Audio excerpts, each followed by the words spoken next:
வணக்கம். இது அதிர்வின் இன்றைய பிரதான செய்திகள். முதலில் தலைப்புச் செய்திகள். தீப்பற்றியவுடன் தப்பியோடிய ஊழியர்கள். கொரோனை முதியோர் இல்லத்தில் மனிதாபிமானமற்ற செயலால் கடும் விசனம்.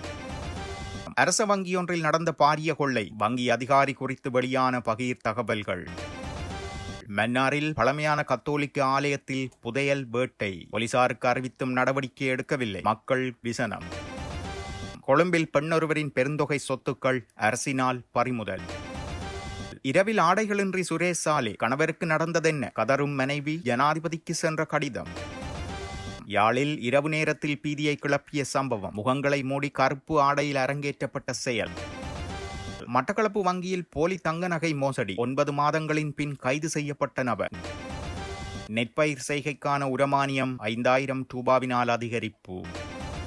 கொரோனை படகுட பகுதியில் உள்ள முதியவர் இல்லத்தில் ஏற்பட்ட தீ விபத்தும் அதில் சிக்கிய முதியவர்களின் அவல நிலையும் தற்பொழுது பெரும் பேசுபொருளாக மாறியுள்ளது. இந்த துரதிர்ஷ்டவசமான சம்பவத்தை நேரில் பார்த்த அந்த இல்லத்தில் இருந்த வயோதிப பெண்ணொருவர் ஊடகங்களுக்கு வாக்குமூலம் வழங்கியுள்ளார். அதன்போது குறித்த நிறுவனத்தின் கடுமையான பாதுகாப்பற்ற தன்மையும் ஊழியர்களின் பொறுப்பற்ற நடத்தையும் தெளிவாக வெளிப்படுத்தப்பட்டதாக தென்னிலங்கை ஊடகம் ஒன்று செய்தி வெளியிட்டுள்ளது. கடந்த காலத்தில் நோயாளி ஒருவர் இல்லத்திலிருந்து தப்பியோடிய சம்பவத்தை தொடர்ந்து அவசரகால வழிகள் ஏதுமின்றி முதியவர்களை அறைகளுக்குள் வெளிப்புறமாக பூட்டி வைப்பது அங்கு வழக்கமான ஒரு நடைமுறையாக இருந்துள்ளது. சம்பவம் நடந்த நாளன்று இரவு வெசாக் பந்தல் பற்றிய ஒலிபெருக்கிய அறிவிப்பை கேட்டுவிட்டு முதியவர்கள் தங்களது பிரிவுகளுக்குள் அமர்ந்து பேசிக் கொண்டிருந்துள்ளனர். அந்த நேரத்தில் பெண் பிரிவை சந்தமாலி என்ற ஊழியரும் ஆண்கள் பிரிவை அவரது கணவரும் சாவியால் வெளிப்புறமாக பூட்டிவிட்டு மற்ற ஊழியர்களுடன் சமைப்பதற்காக சென்றதாக அந்த பெண் குறிப்பிட்டுள்ளார். அப்போது ஆண்கள் பிரிவில் இருந்த மெத்தைகள் குவியலில் இருந்து திடீரென தீ பரவ தொடங்கியதை ஒரு முதியவர் பார்த்துவிட்டு மற்றவர்களுக்கு தெரிவித்துள்ளார். தீ வேகமாக பரவுவதைக் கண்டு மரண பயத்தில் முதியவர்கள் அனைவரும் அலறியபடியே கதவு அருகே சென்றபோது இருபுறமும்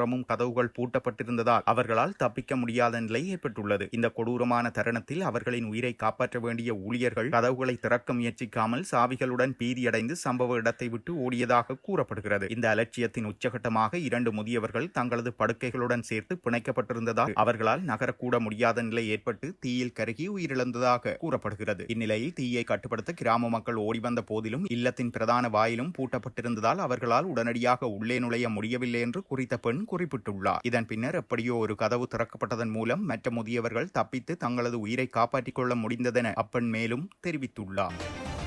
கொரோனை நகரில் அரச வங்கியொன்றில் இடம்பெற்ற பாரிய கொள்ளை சம்பவம் தொடர்பான விசாரணைகளில் சில முக்கிய தகவல்கள் வெளியாகியுள்ளதாக கூறப்படுகிறது. இந்த சம்பவத்துடன் தொடர்புடைய சந்தேகத்தின் பேரில் கைதான வங்கியின் உதவி முகாமையாளர் பல பெண்களுடன் தொடர்பு பேணியதாகவும் இதனால் அதிகளவு கடன் பட்டிருந்தார் எனவும் விசாரணைகளில் அம்பலமாகியுள்ளது. சுமார் 3.5 கோடி ரூபாய் பணம் இவ்வாறு கொள்ளையிடப்பட்டிருந்தது. இந்த சம்பவத்துடன் தொடர்புடைய குற்றச்சாட்டில் வங்கியின் உதவி முகாமையாளர் மற்றும் பாதுகாப்பு உத்தியோகஸ்தர் ஆகியோர் கைது செய்யப்பட்டிருந்தனர். கங்கொட வேவல பகுதியைச் சேர்ந்த 54 வயதான உதவி முகாமையாளரும் புலட் சிங்கள பகுதியைச் சேர்ந்த 43 வயதான வங்கி பாதுகாப்பு உத்தியோகஸ்தருமே இவ்வாறு கைது செய்யப்பட்டு தடுத்து வைக்கப்பட்டுள்ளனர். கொள்ளையிடப்பட்டதாக கூறப்படும் பணத்தில் ஒரு தொகுதி பணம் வங்கியிலேயே மறைத்து வைக்கப்பட்ட நிலையில் போலீசாரினால் மீட்கப்பட்டது. இவ்வாறு சுமார் 14 லட்சம் ரூபாய் பணம் வங்கியில் மறைத்து வைக்கப்பட்ட நிலையில் மீட்கப்பட்டுள்ளது. ஆயினும் எடுத்து செல்லப்படவிருந்த 3.5 கோடி ரூபாய் பணம் கொள்ளையிடப்பட்டதாக முன்னதாக உதவி முகாமையாளர் வங்கிக்கு தெரிவித்திருந்தார். எனினும் விசாரணைகளின் போது குறித்த உதவி முகாமையாளர் கூறியது பொய் என்பது தெரிய வந்துள்ளது. மேலும் கொள்ளையிடப்பட்ட சந்தர்ப்பத்தில் வங்கியின் சிசிடிவி கட்டமைப்பினை குறித்த உதவி முகாமையாளர் செயலிழக்க செய்திருந்தமையும் விசாரணைகளில் தெரிய வந்துள்ளது. மேற்படி உதவி முகாமையாளர் பல இடங்களில் கடன் பெற்றுக் கொண்டுள்ளதாகவும் கடன்களை மீளச் செலுத்த முடியாது பெரும் நெருக்கடிக்குள் இருந்தார் எனவும் விசாரணைகளில் வெளிப்பட்டுள்ளது. மன்னார் சவுத் பார்க் பகுதியில் நீண்ட காலமாக பராமரிப்பின்றி கைவிடப்பட்ட நிலையில் உள்ள மிகவும் பழமையான கத்தோலிக்க ஆலயம் ஒன்றில் கடந்த 3ஆம் தேதி மர்ம நபர்கள் சிலர் புதையல் தோண்டும் நடவடிக்கையில் ஈடுபட்டுள்ளதாக அப்பகுதி மக்கள் தெரிவித்துள்ளனர். குறித்த ஆலயமானது எவ்விதமான முழுமையான கட்டுமானங்களும் இன்றி முற்றிலும் சேதமடைந்த நிலையில் பல வருடங்களாக காணப்படுகிறது. மிகவும் பழமை வாய்ந்த இந்த ஆலய பகுதியில் குறித்த சட்டவிரோத அகழ்வு சம்பவம் இடம்பெற்றுள்ளது. புதையல் தோண்டப்பட்டதாக கூறப்படும் குறித்த சம்பவ இடத்தில் மர்ம நபர்கள் விட்டுச் சென்ற சில தடயங்களும் பொதுமக்களால் அவதானிக்கப்பட்டுள்ளது. குறிப்பாக அகழ்வு இடம்பெற்ற பகுதிகளில் திருஷ்டி நூல்கள், கற்கள் மற்றும் பூஜைக்கு பயன்படுத்தப்பட்டதாக சந்தேகிக்கப்படும் சில பொருட்களும் காணப்பட்டதாக நேரில் பார்த்த மக்கள் கூறுகின்றனர். இந்த ஆலயம் அமைந்துள்ள பகுதியானது வரலாற்று முக்கியத்துவம் வாய்ந்ததாகும். புனித யோசபாஸ் முனிவர் இலங்கைக்கு முதல் முறையாக வருகை தந்த பகுதிக்கு மிக அருகிலேயே இந்த ஆலயம் அமைந்துள்ளது. எனினும் வரலாற்று சிறப்புமிக்க இப்பகுதியில் உள்ள குறித்த ஆலயம் நீண்ட காலமாக உரிய பராமரிப்பின்றி கைவிடப்பட்ட நிலையில் காணப்படுகின்றமை குறிப்பிடத்தக்கது. பழமையான ஆலயத்தில் இடம்பெற்ற இந்த சட்டவிரோத புதையல் அகழ்வு முயற்சி தொடர்பில் அப்பகுதி மக்கள் போலீசாருக்கு உடனடியாக அறிவித்திருந்தனர். இருந்த போதிலும் போலீசார் இதுவரை சம்பவ இடத்திற்கு வருகை தரவில்லை எனவும் இந்த விடயம் தொடர்பில் எவ்வித சட்ட நடவடிக்கையும் முன்னெடுக்கப்படவில்லை எனவும் மக்கள் கடும் விசனத்துடன் சுட்டிக்காட்டியுள்ளனர்.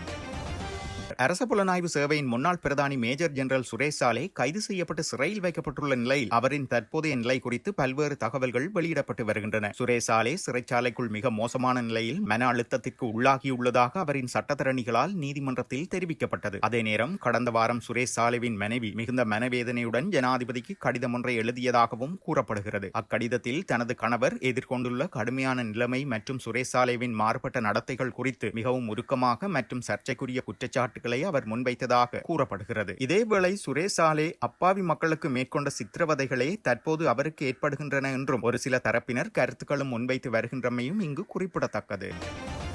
கொழும்பில் போதைப்பொருள் விற்பனையில் ஈடுபடும் பெண்ணால் சட்டவிரோதமான முறையில் சம்பாதித்த பணத்தில் கொள்வனவு செய்யப்பட்ட சொத்துக்களை முடக்குவதற்கு சட்டவிரோத சொத்துக்கள் விசாரணை பிரிவு நடவடிக்கை எடுத்துள்ளது. கொழும்பு 14 பிரதேசத்தில் வசிக்கும் போதைப்பொருள் விற்பனையாளரான பெண் தனது கணவருடன் இணைந்து போதைப்பொருள் விற்பனை மூலம் பெருந்தொகை சொத்தினை ஈட்டியுள்ளார். குறித்த பெண்ணின் 2வது கணவரால் சட்டவிரோதமான முறையில் சம்பாதித்த பணத்தில் கொள்வனவு செய்யப்பட்ட தொட்டலங்க பிரதேசத்தில் அமைந்துள்ள சுமார் 300 லட்சம் ரூபாய் பெறுமதியான 2 காணிகள் மற்றும் 3 மாடி வீடு என்பன பணச்செலவை தடுப்பு சட்டத்தின் கீழ் முடக்கப்பட்டுள்ளதாக போலீசார் தெரிவித்தனர். இந்த சொத்துக்கள் தொடர்பில் கொழும்பு மேல் நீதிமன்றம் பிறப்பித்துள்ள முடக்கல் உத்தரவை நீடித்து அமுல்படுத்தியதாக போலீசார் கூறுகின்றனர்.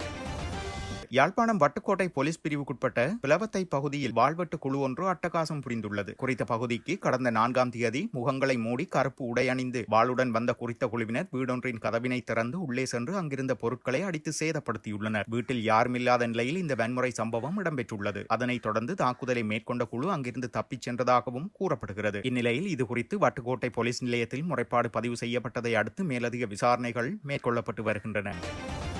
மட்டக்களப்பில் போலி தங்க ஆபரணங்களை வடிவமைத்து தங்க ஆபரணங்கள் என வங்கியில் அடகு வைத்து பண மோசடியில் ஈடுபட்ட ஒருவரை கடந்த 4ஆம் தேதி போலீசார் கைது செய்துள்ளனர். சம்பவம் தொடர்பில் 9 மாதங்களின் பின்னர் வவுனதீவு பகுதியைச் சேர்ந்த 45 வயதுடைய ஒருவரே கைது செய்யப்பட்டுள்ளார். குறித்த நபரிடமிருந்து ஆபரணங்களை தயாரிக்கும் உபகரணங்களை போலீசார் மீட்டுள்ளனர். மட்டக்களப்பு நகரில் தனியார் வங்கியொன்றில் கடந்த வருடம் ஆகஸ்ட் மாதம் போலி தங்க ஆபரணங்களை பெண்ணொருவர் அடகு வைத்து பணத்தை பெற்றுக் கொண்டுள்ளார். அதன் பின்னர் குறித்த தங்க ஆபரணம் போலியானதென சோதனையில் வங்கி அதிகாரிகளுக்கு தெரிய வந்ததை அடுத்து போலீஸ் நிலையத்தில் முறைப்பாடு செய்யப்பட்டுள்ளது. தங்க ஆபரணங்களை அடகு வைத்த வவுனதீவு பிரதேசத்தை சேர்ந்த பெண் ஒருவரை கைது செய்து விசாரணையில் போலி தங்க ஆபரணங்களை அவரது கணவர் வடிவமைத்து வருவதாக தெரியவந்துள்ளது. இதனை அடுத்து குறித்த பெண் நீதிமன்றில் ஆஜர்படுத்தப்பட்டு விளக்கமறியலில் வைக்கப்பட்டு பின்னர் பிணையில் வந்ததுடன் வழக்கு விசாரணை தொடர்ந்து இடம்பெற்று வருகிறது. இந்நிலையில் தப்பியோடி தலைமறைவாகி வந்த போலி தங்க ஆபரணங்களை வடிவமைத்து வருபவரை போலீசார் தேடி வந்துள்ளனர். தலைமறைவாக இருந்த குறித்த நபர் கடந்த 4ஆம் தேதி மட்ட தலைமையக போலீஸ் குழுவினரால் கைது செய்யப்பட்டார்.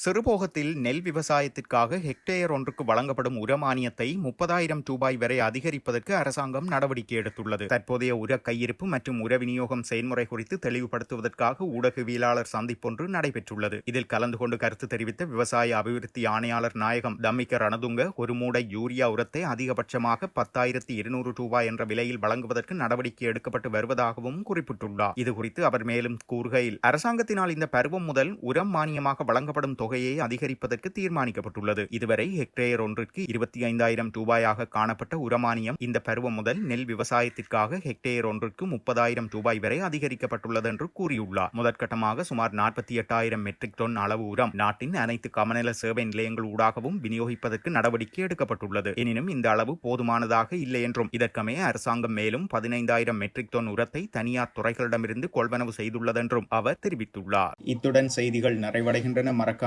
அதிர்வு சேனலை லைக் மற்றும் சப்ஸ்கிரைப் செய்து கொள்ளுங்கள்.